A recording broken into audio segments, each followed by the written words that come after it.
जय हिंद मेरे प्यारे साथियों। एक नया बैच स्टार्ट हो रहा है। ये क्लास में मैं आपको पूरी अर्थमेटिक पढ़ाने वाला हूँ, जिसमें लगभग अर्थमेटिक के 23 चैप्टर पूरे कंप्लीट हैं। चैप्टर की लिस्ट आपके जब वीडियो पेज स्टार्ट होंगे तो पूरी आपको लिस्ट दे दी जाएगी, कौन कौन चैप्टर मैं आपको पढ़ाने वाला हूँ। ये एक डेमो क्लास है, जिसमें इस बैच में मैं आपको किरण की किताब को पूरा पढ़ा रहा हूँ। और केवल क्वेश्चंस नहीं, क्वेश्चन से बनने वाले जितने सवाल हैं वो भी मैं आपको बताने वाला हूँ। एक एक सवाल बहुत आराम से कराने वाला हूँ।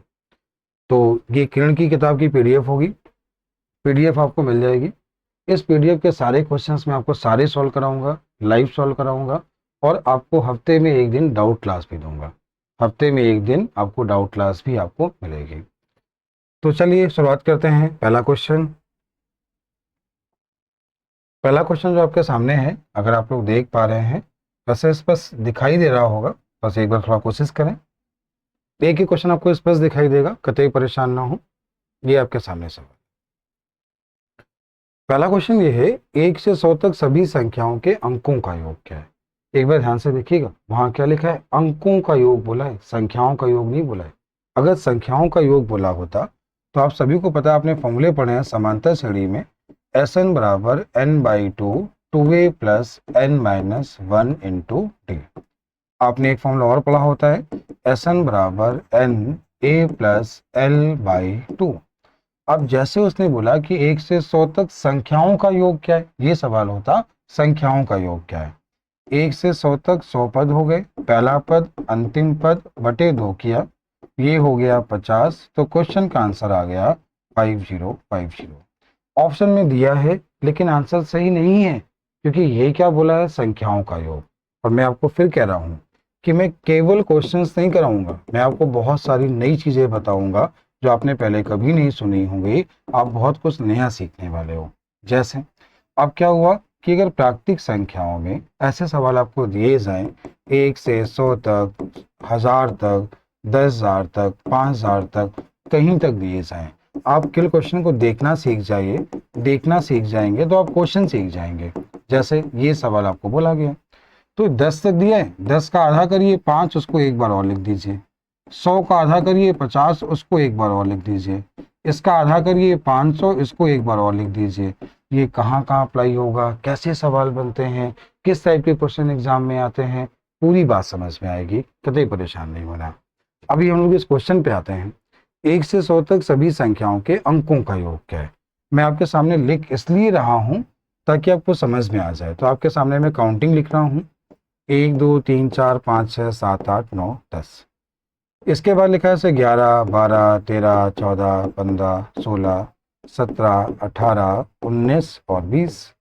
इसके बाद आपके सामने लिखा गया 21 22 23। आपको लग रहा होगा कि सर ये तो सर बहुत कठिन काम हो जाएगा। ये ध्यान रखिए, आपको लिखना नहीं है, मैं आपको समझाने के लिए बता रहा हूँ कि कैसे जोड़ना है, किस तरह सवाल को करना है। ये केवल मैं आपको बताने जा रहा हूँ कि किस तरह सवाल को सॉल्व किया जाएगा।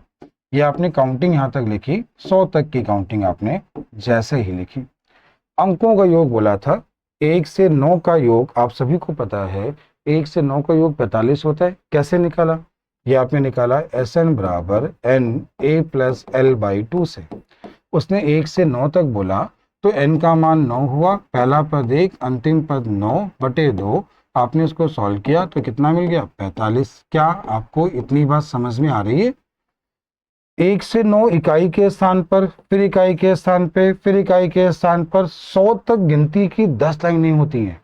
अब 1 से 9 का योग 45 अगर 10 बार लिखा जाए, ये 10 लाइनें हो गई, तो 10 बार लिखने पे योग कितना हो जाएगा, 450। 1 से 9 का योग 45 है, 45 हो गया, और 10 बार लिखा है क्योंकि 100 तक 10 लाइनें होंगी, तो कितना हो गया, 450। अब दाही के मान पे आते हैं। जब हम लोग दाही के मान पे आते हैं, ये दाही का मान, ये दाही का मान, ये दाही का मान, और 1 से 9 तक सेम ऐसे यहां पर होगा, सेम ऐसे हर लाइन में होगा, तो उसका भी योग कितना हुआ, 450। लेकिन जब आखिरी वाले में आते हो ना, तो आखिरी वाला दाही का मान यहां से 60 है, ये यहां से 60 है, लेकिन ये यहां से 60 है। तो आपने 1 से 9 तक लिया ना, मतलब 90 तक लिया, 100 बच गया, तो 100 का योग कितना है, सवाल का आंसर है 901। फिर सुनिए एक बार, 1 से 100 तक की काउंटिंग लिखी, 1 से लेके 9 इकाई के स्थान पे 10 बार, दहाई के स्थान पे 10 बार, दाही के स्थान पे 10 बार, और इसके बाद अगर हम बात करें 100 बचा, 100 का योग 1 है। उम्मीद है समझ में आ गया होगा। अब इसमें नए सवाल कैसे कैसे बनते हैं आगे आपको सब कुछ पढ़ने को मिलेगा। जैसे बोलेगा 1 से 100 तक की गिनती लिखने में 4 कितनी बार आता है, 5 कितनी बार आता है, 6 कितनी बार आता है। यही नंबर सिस्टम है। मैं फिर बता रहा हूँ कि केवल सवाल नहीं लगाऊंगा, जितने सवाल बन सकते हैं एग्जाम में जो आज तक बने हैं वो भी सिखाऊंगा। ये पूरी किताब तो पढ़ाऊंगा, किताब के क्वेश्चन बताऊंगा, जो कुछ नया होगा वो भी सिखाऊंगा। अगला क्वेश्चन आपके सामने ये है, ये क्वेश्चन ध्यान देना। देखो, इस क्वेश्चन को सॉल्व करने का मेथड थोड़ा सा अलग होगा, लेकिन जो मैं आपको समझाना चाहूंगा, जो तुम्हें समझदार बनाऊंगा, वो थोड़ा सा अलग होगा। अब सर आप क्या कहना चाहते हैं, क्या समझाना चाहते हैं? देखो, बहुत बेसिक बात आपको बता रहा हूं। अगर बेसिक बात समझ में आ जाएगी तो आप क्वेश्चंस भी कर पाओगे। कैसे कर पाओगे, थोड़ा ध्यान दीजिए, सुनिए। एक 2 डिजिट नंबर, एक 2 अंकों की संख्या एक्स वाई, तो इसकी प्लेस वैल्यू होती है वाई, इसकी प्लेस वैल्यू होती है 10x। संख्या क्या हो गई, 10x प्लस वाई। इसके स्थानों को पलट दें तो 10y प्लस एक्स। जब इसका अंतर लेते हैं तो अंतर हमेशा 9 से कटता है, और जब इसका योग लेते हैं तो योग हमेशा 11 से कटता है। अब योग कैसे लिखता है, ये लिखा है एक्स वाई, इसका स्थानीय मान वाई, इसका स्थानीय मान 10x, तो संख्या क्या हो गई 10x प्लस वाई। अब इसके स्थानों को पलट दें तो 10y प्लस एक्स हो गया। आपने जैसे इसको ऐड किया तो 11x प्लस 11y मिला। तो योग किससे करता है, 11 से, अंतर किससे करता है, 9 से। ये बात समझ में आ गई। तो पॉइंट क्या है, एक 2 अंकों की संख्या तथा संख्या के स्थानों को पलटने से बनी संख्या का जो डिफरेंस होता है वो 9 से कटता है। कैसे कटता है आपके सामने है, और जो योग होता है 11 से कटता है। कैसे कटता है आपके सामने लिख दिया है। अगर ये बात पता है तो ये सवाल हो जाएगा। तो मैं हर क्वेश्चन के साथ साथ इसका बेसिक भी बताऊंगा। ये सवाल क्या है, 2 अंकों की एक संख्या में दहाई का अंक इकाई के अंक से 5 अधिक है। अच्छा बताइए, 2 डिजिट कोई भी नंबर है, ये माना एक 2 डिजिट नंबर है, दाही का मान इकाई के मान से 5 अधिक है। बात की बात है, पहले और आगे बढ़ते हैं। उन दोनों संख्याओं के अंकों के योगफल का 5 गुना संख्या में घटाया जाए। उन दोनों संख्याओं के अंकों के योग का 5 गुना अगर इसमें घटाया जाए तो उसके अंक पलट जाते हैं। आपने एक बात पढ़ी, क्या पढ़ा, 2 डिजिट नंबर कि जब अंक पलटते हैं, घटाया गया है, तो जो घटाया जाता है वो 9 का मल्टीपल होता है। 9 का क्या होता है, मल्टीपल। अब ये बताओ, जो घटाया गया था वो अंकों के योग का कितने गुना था, 5 गुना। और आपने कहा 9 का मल्टीपल होता है, तो x प्लस वाई का मान तो 9 ही होगा ना, तभी तो क्वेश्चन बनेगा। फिर समझ पा रहे हैं? देखो, कोई भी 2 डिजिट नंबर सोच लो आप, अब उसको पलट लो, जो दोनों का डिफरेंस होगा वो हमेशा 9 का मल्टीपल होगा। कोई भी 2 डिजिट नंबर, अंकों को पलट लो, उसका डिफरेंस ले लो, तो हमेशा 9 का मल्टीपल होगा, कोई भी नंबर हो। तो यहाँ पर क्या बना, 2 अंकों की संख्या, अंकों को पलट दिया, योग का 5 गुना, तो 5 का 9 का मल्टीपल तो है ही नहीं, तो यहाँ पर x प्लस वाई का मान क्या हो गया, 9। क्वेश्चन का आंसर हो गया। इस तरह धीमे धीमे हम लोग समझदार बनेंगे। एक एक क्वेश्चन को सॉल्व करने के साथ साथ कैसे एग्जाम में कर सकते हैं, इस पे जरूर फोकस करेंगे। अगला क्वेश्चन आपके सामने क्या है, अगला क्वेश्चन देखिए। अगला सवाल ये है, 71 को एक अज्ञात संख्या से गुणा करके 47 जोड़कर एक नई संख्या प्राप्त की जाती है। उस नई संख्या को 7 से विभाजित किया करके 98 भागफल प्राप्त किया जा सकता है। तदनुसार अज्ञात संख्या निम्नलिखित में से किसका गुणक है, मतलब किससे भाज्य है। तो एक बार ध्यान से देखिए, सवाल समझिए, क्वेश्चन क्या है, ध्यान दीजिए। क्वेश्चन है, 71 को एक अज्ञात संख्या 71 को एक अज्ञात संख्या से गुणा कराकर 47 जोड़कर एक नई संख्या प्राप्त की जाती है। गुणा कराया, 47 जोड़ दिया, एक नई संख्या मिलती है। उस नई संख्या को 7 से भाग देने पर भागफल 98, रिमाइंडर है 0, तो ये हो गया 7 गुणे 98। क्या आप सभी यहां तक ठीक है? ठीक है। अब ये बताइए, 7 अट्ठे कितना हुआ, 56, कैरी कितना हुआ, 5, 9 सत्ते 63, 63 और 5 कितना हुआ, 68। यहां तक भी ठीक है। इसमें से आप 47 घटा लीजिए, आपने 47 घटा लिया, तो ये कितना मिला, 7, 16 में से जब 7 जाएगा तो 16 में से 7 गया, कितना मिला, 9। अब ये कितना हुआ, 7 में से 4 गया, कितना मिला 3, तो ये आपको मिला 693। ये किसके बराबर है, 71 x के बराबर है। तो x का मान आ गया 639/71, मतलब आ गया 9। कितना आ गया। अब बोला है निम्नलिखित में से किसका गुणज है, मतलब किससे भाज्य है। तो 9 क्या 2 से भाज्य है क्या, नहीं है ना। 7 से भाज्य नहीं है। 5 से, किससे भाज्य, 3 से भाज्य। तो आंसर क्या हो गया 3। उम्मीद है समझ में आया होगा। एक एक सवाल आपको कराने वाला हूँ, पूरी किताब का एक एक क्वेश्चन। अगला क्वेश्चन आपके सामने क्या है। अब अगला सवाल तो बहुत बड़ा है, मैं एक बार पहले पढ़ देता हूँ, फिर तुम्हें टाइप समझा देता हूँ। एक 3 अंकों वाली एक संख्या में सैकड़े के स्थान वाला अंक इकाई के स्थान वाले अंक का दुगुना है। उन सभी अंकों का योगफल 18 है। यदि उसके अंकों को उलट दिया जाए तो संख्या 396 कम हो जाती है। तदनुसार उस संख्या के सैकड़े वाले अंक और दाही वाले अंक का अंतर क्या है, ये आपके सामने सवाल है। अब कैसे करना होगा, सवाल तो बहुत लंबी है, एक टाइप समझना, इस क्वेश्चन का एक टाइप समझना।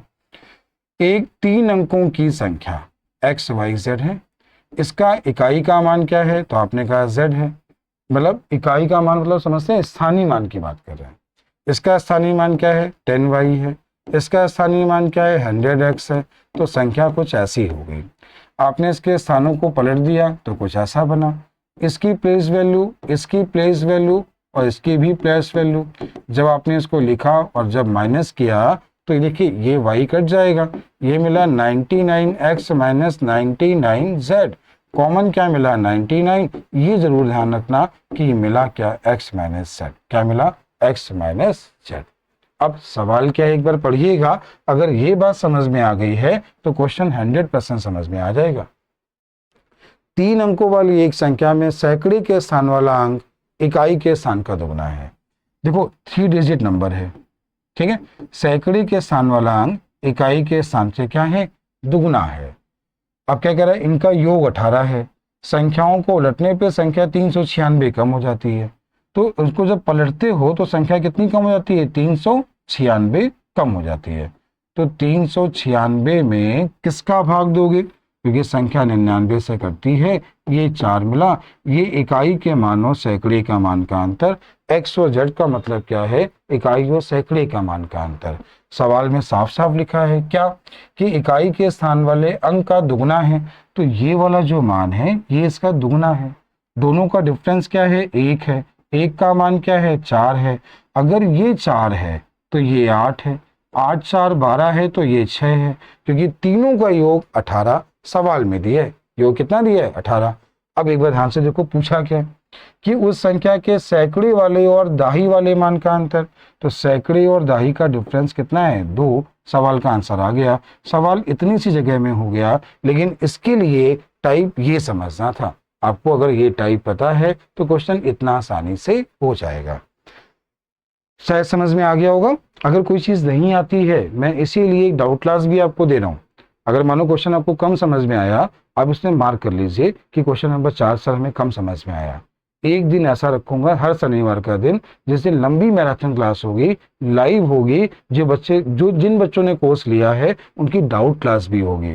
तो कतई परेशान ना होना, कोई भी सवाल समझ में ना आए केवल उसको मार्क कर लेना। चलते हैं अगले क्वेश्चन की ओर। अगला क्वेश्चन है, एक संख्या को यदि 1 से 9 तक गुणा कराया जाए तो गुणनफल के अंकों का योग प्रत्येक दशा में किससे भाज्य होता है।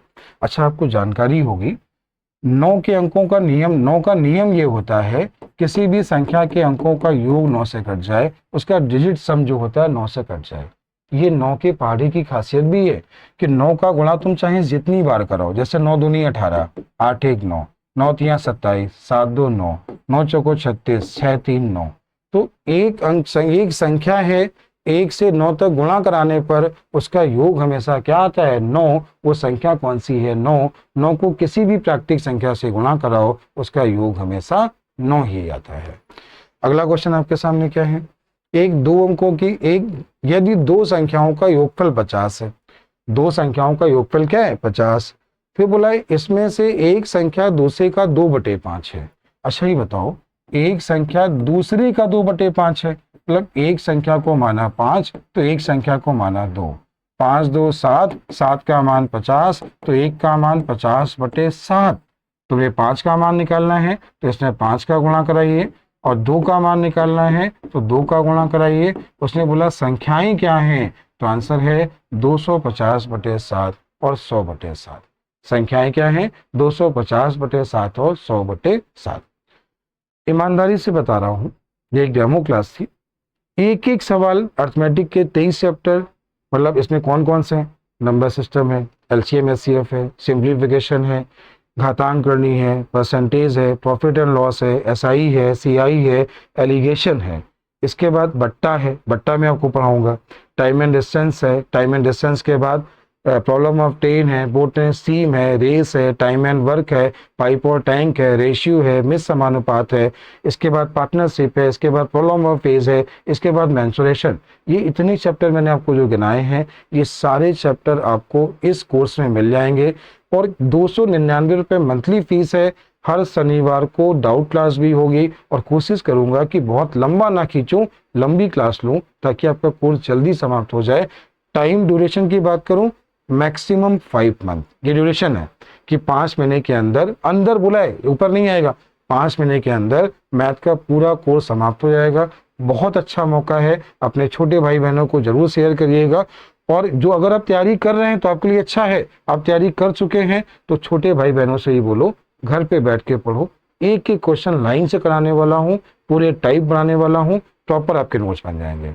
तो ये डेमो क्लास थी। आगे बढ़ने के लिए आपको 299 ऐप पे करना होगा, कर दीजिए, विश्वास रखिए, एक महीने पढ़ के देखिए, अगले महीने समझ नहीं आता। जय हिंद मेरे प्यारे साथियों, आप सभी का स्वागत है आज की क्लास में।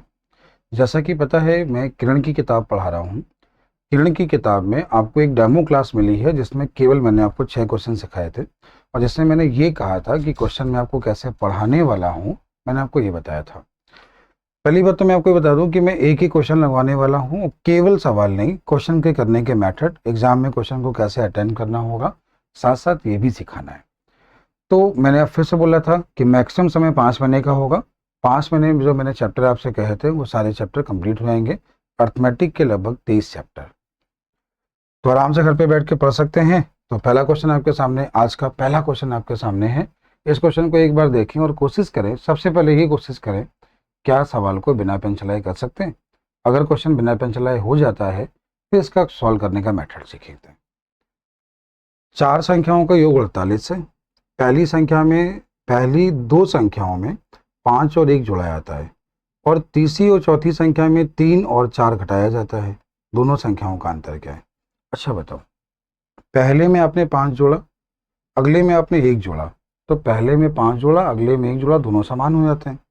तो दोनों का डिफरेंस क्या 4 का नहीं हुआ? एक में 5 जोड़ा, एक में 1 जोड़ा, समान होता है। तो जो 2 संख्याएं होंगी उन दोनों का अंतर 4 का होगा। क्या इतना आप सोच पा रहे हैं?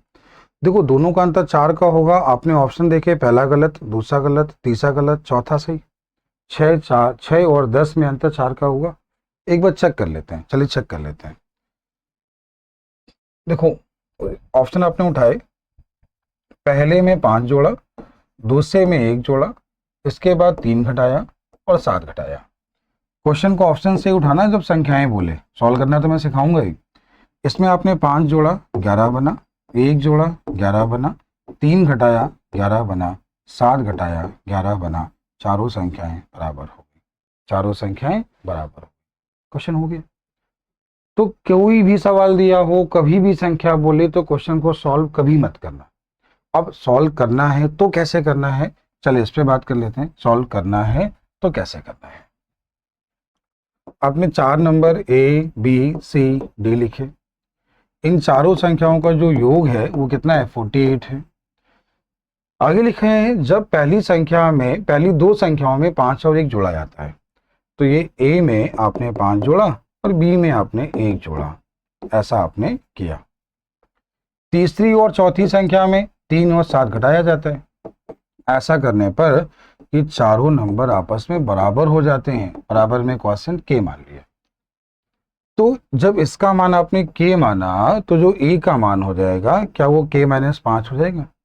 जो b का मान हो जाएगा वो आपका k-1 हो जाएगा। जो c का मान हो जाएगा वो k+3 हो जाएगा, और जो d का मान हो जाएगा वो k+7 हो जाएगा। और इन सभी का एडिशन, इन सभी का योग जो है वो कितना है, 48 है।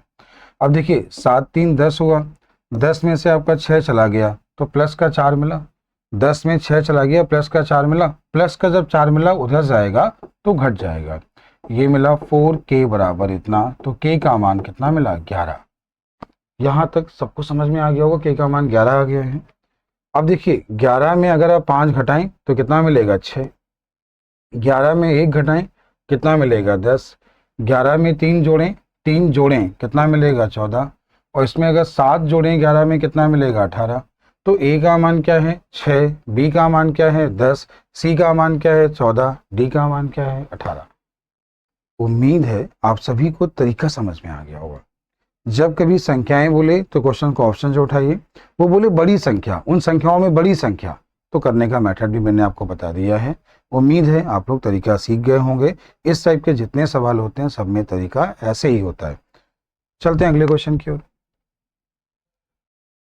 क्वेश्चन अगला ये है कि दो पूर्णांक हैं जिनका गुणनफल जो है वो 24 है, के योगफल का न्यूनतम मान निम्नलिखित में से क्या होगा। देखो मैं आपको एक यहाँ पॉइंट सिखाता हूँ। कोई भी दो संख्याओं का योग अगर आपको दिया जाए और बोला जाए उसका अधिकतम मान बताइए, अधिकतम मान बताइए, ऐसा आपको बोला जाए अधिकतम मान बताइए, तो दोनों मान अधिकतम, दोनों का गुणा अधिकतम कब होता है, जब दोनों मान आपस में बराबर हो। तो 3 गुणे 9 इसका अधिकतम मान होगा, 3 गुणे 3 9। जैसे आपने इसके फैक्टर किए 3 और 3, अगला किया 4 और 2, अगला किया 5 और 1, तो जो अधिकतम मान होगा वो इतना ही होगा। शायद ये बात समझ में आ रही है। तो ये इसका क्या है, इसका मैक्सिमम मान है। ऐसे अगर 3 पदों में है, 3 पदों में दिया है x plus y plus z बराबर, मानो आपको 12 दिया है और क्वेश्चन बोला x into y into z का अधिकतम मान क्या है। अधिकतम मान तभी होगा जब सारे बराबर होंगे। तो 4 4 माना, तो 4 का क्यूब कितना हुआ, 64। ये x into y into z का मैक्सिमम मान है। अब सवाल क्या है, क्वेश्चन पे ध्यान दीजिए। क्वेश्चन आपके सामने लिखा है दो संख्याओं का गुणनफल 24 है। तो कोई भी दो नंबर है उनका गुणनफल कितना है, 24 है। तो 24 के फैक्टर एक बार देखिएगा, 4 गुणे 6, अगला क्या बनेगा 8 गुणे 3, अगला क्या बनेगा, इसके बाद ध्यान देना, इसके बाद बनेगा 12 गुणे 2, फिर क्या बनेगा 24 और 1। तो ये वाला मान इसका न्यूनतम मान है ना, ये 6 और 4 कितना होगा, 10, ये इसका न्यूनतम मान है। तो ये न्यूनतम मान है। उम्मीद आपको समझ में आ गया होगा, सवाल का तरीका समझ में आ गया होगा, कैसे क्वेश्चन को उठाना है ये आप सीख गए होंगे। फैक्टर किए 6 4 10, ये बात समझ में आ गई ना। जब दोनों पास पास होंगे तो उनका योग कम होगा, और जब पास पास होंगे तो उनका मल्टीपल हमेशा ज्यादा होगा। ये बात समझ में आ गई। चलते हैं अगले क्वेश्चन की ओर। अगला क्वेश्चन है, दो संख्याओं में वह बड़ी संख्या कौन सी है जिनका गुणनफल 900 है और योगफल उनके अंतर से 30 अधिक है।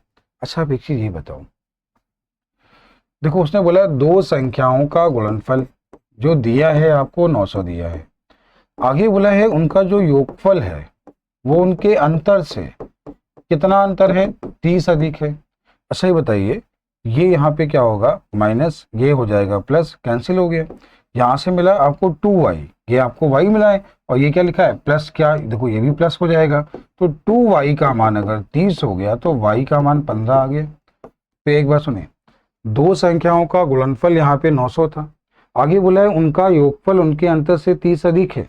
तो ये योगफल ये अंतर से 30 अधिक है, y का मान 15 आ गया। अब ये बताइए y का मान 15 आ गया तो x का मान 60, 15 का भाग आपने दे दिया तो x का मान पूछा था बड़ी संख्या कौन सी है, तो बड़ी संख्या कौन सी है, 60। समझ में आ गया। चलिए अगले क्वेश्चन की ओर। अगला क्वेश्चन आपके सामने है, ध्यान से देखिए समझिए क्या है। एक धनात्मक संख्या से 4 कम करने पर प्राप्त संख्या मूल संख्या के व्युत्क्रम के 21 गुने के बराबर हो जाती है, तो वह संख्या क्या है। देखो हमने आपसे कितनी बार समझाया, जब कभी संख्या बोले तो समीकरण सॉल्व बनाना, लेकिन कभी सॉल्व नहीं करना, समझदार बनना कि कैसे क्वेश्चन को आसानी से कर सकते हो। एक बार ध्यान से देखना, एक धनात्मक संख्या में 4 कम करने पर, तो कोई भी एक पॉजिटिव नंबर है, में 4 कम करने पर 4 कम कर लिया, ठीक है। फिर बोला मूल संख्या के व्युत्क्रम, तो मूल संख्या x थी, व्युत्क्रम हो गया आपका 1/x हो गया, के 21 गुने के बराबर है, के 21 गुने के क्या है, बराबर 21 के गुणे के समान है। अब देखो थोड़ा सा दिमाग लगाना, अगर तुम ऑप्शन देखते हो समझदार बनते हो तो देखो, x का मान एक ही मान है जो हो सकता है। 3 7 दो ऑप्शन हो सकते हैं, लेकिन 3 में 4 घटाओगे वैल्यू माइनस की हो जाएगी, और 7 में 4 घटाओगे 3 मिलेगा, 21/7 करोगे 3 मिलेगा, समान हो गया। तो समीकरण बनाना ही नहीं है, लेकिन समीकरण बनाना है तो कैसे बनाना है? संख्या में 4 घटाने पर संख्या का व्युत्क्रम के 21 गुने के बराबर है। समीकरण सॉल्व कर लीजिए, आंसर आ गया। आप समीकरण सॉल्व कर लीजिए, क्वेश्चन आंसर आ जाएगा। तो ये हो गया क्वेश्चन का समीकरण, ऐसे बनता है। लेकिन जब कभी संख्या बोले तो कोशिश करें कि सॉल्व नहीं करना है, केवल समझदार बनना है। अगला क्वेश्चन आपके सामने ये है, क्वेश्चन नंबर 11। क्या सवाल है? क्वेश्चन कह रहा है किसी भिन्न का अंश दो संख्याओं का गुणज है, मतलब दो संख्याओं का मल्टीपल है। एक संख्या दूसरे से दो बड़ी है, बड़ी संख्या हर से 4 छोटी है। यदि हर का मतलब न्यूमरेटर डिनोमिनेटर समझते हो आप लोग ना, तो लिखा है डिनोमिनेटर 7 + c है, और c का मान -7 से बड़ा है। c का मान क्या है? -7 से। देखो अगर -7 से बड़ा है तो c का मान -8 नहीं होगा, -7 से बड़ा है तो -6 होगा, -4 होगा, -3 होगा, -2 होगा, -1 होगा। तो ये है -7 से बड़े, तो इतना तो समझते हो आप लोग। तो पूछा है भिन्न का न्यूनतम मूल्य क्या होगा, न्यूनतम मान क्या होगा, ये उसने पूछा है। देखो पहले उसने हर की बात कर ली कि 7 + c दिया गया है, ये हर हो गया, ठीक है।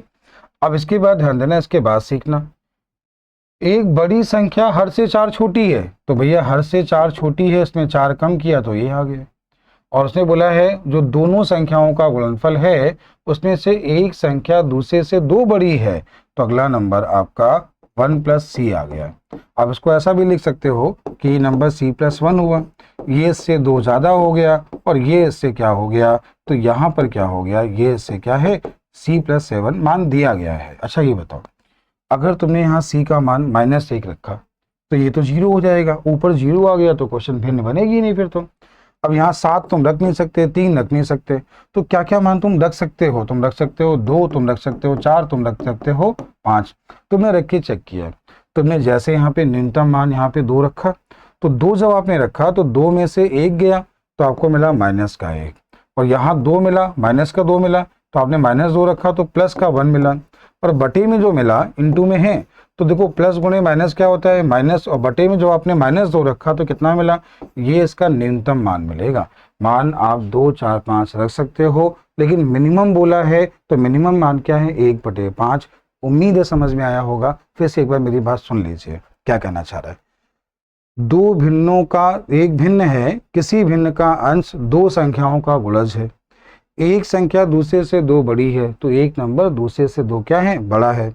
बड़ी संख्या हर से 4 छोटी है, और हर का मान दे दिया गया है। तो जब हर का मान दे दिया है, इससे 4 छोटा ये है, इससे 2 छोटा ये है, तो केवल और केवल तुम्हें c का मान ऐसा रखना है जो क्या है, -7 से बड़ा हो।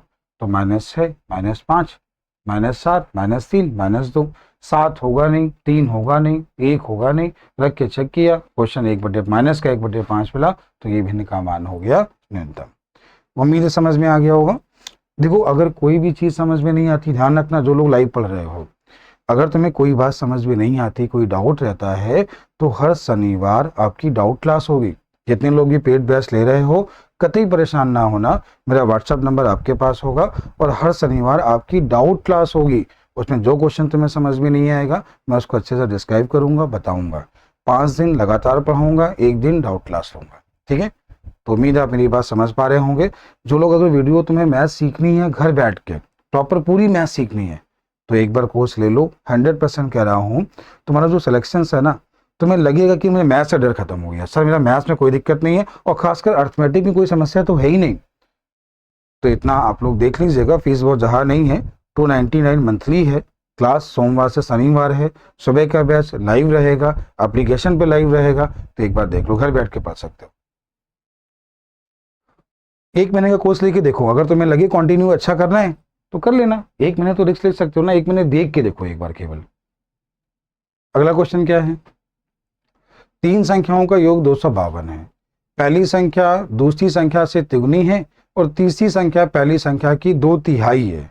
तो बताओ इन दोनों में दूसरी संख्या क्या है। अच्छा ये बताओ, पहली संख्या दूसरी संख्या, पहली दूसरी तीसरी, पहली संख्या दूसरी संख्या से तिगुनी है, तो पहली संख्या दूसरी संख्या से तिगुनी है। क्या यहां तक समझ में आ गया? आगे लिखा है तीसरी संख्या पहली संख्या की 2/3 है। अच्छा बताओ, तीसरी संख्या पहली संख्या की, तो पहली संख्या को मान लिया 3 और ये यहाँ पे संख्या क्या हो जाएगी, यहाँ पे 2। क्या आप यहाँ तक ठीक हो? उसने बोला तीसरी संख्या पहली संख्या की 2/3 है, तो पहली संख्या को उसने 3 माना, तो ये हो गया 2।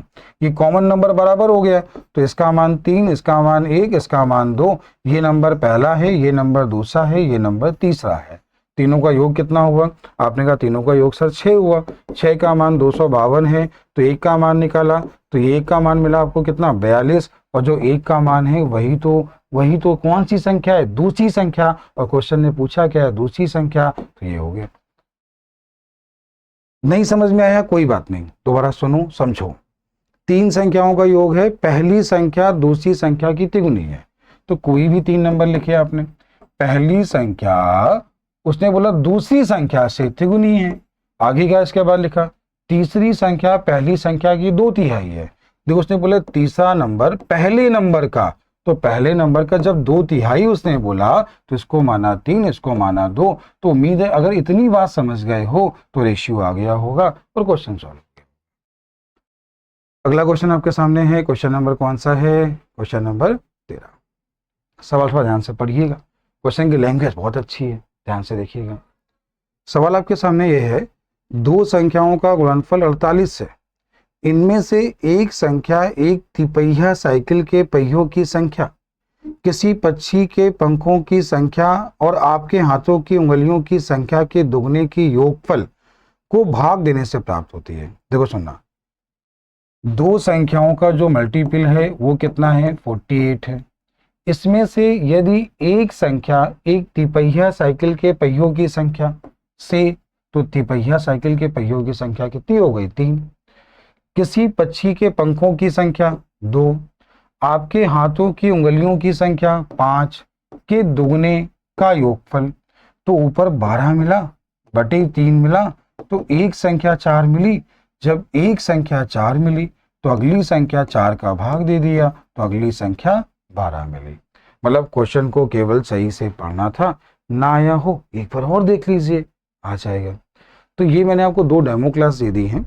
इसके बाद जितनी भी क्लासें होंगी, जो अभी डेमो 1-2 भी और चलेंगे, वो जितने भी डेमो क्लास हैं सारे क्लास जैसा मैं पेड बैच में पढ़ाऊंगा वैसे होंगे, और कोई भी क्लास 1 घंटे से कम की नहीं होगी। तो आगे जो भी क्लासें आपको मिलनी हैं वो सारी क्लास 1 घंटे से ऊपर होंगी। क्लास का टाइम वही लगभग 8:05 से स्टार्ट होगा, क्लास लगभग 9:15 तक चलेगी। क्लास कैसी लगी एक बार कमेंट जरूर करना।